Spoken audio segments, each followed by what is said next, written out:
Shqipëria pra të mbante një komunikim me botën perëndimore dhe me Britaninë dhe jo të ashpërsohej gjua dhe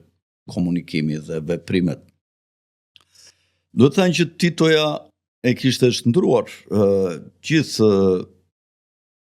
aparatin e ministrisëve të brendshme dhe të shërbimeve sekrete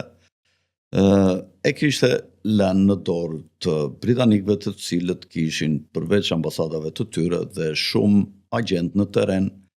që kuptonin dhe dinin se çfarë ndodhte në Jugosllavi dhe në Shqipëri nëpërmjet tyre.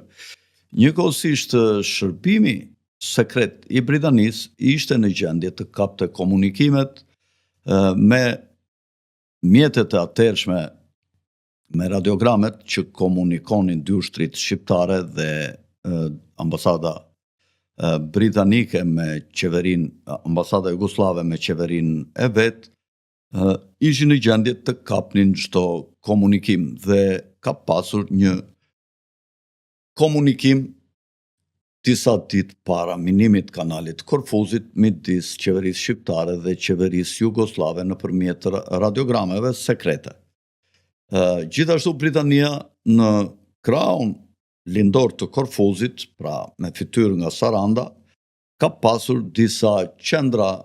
të sofistikuara me teknologji të lartë vëzhgimi ku edhe natën monitoroheshin të gjitha anijat e ralla që kalonin aty dhe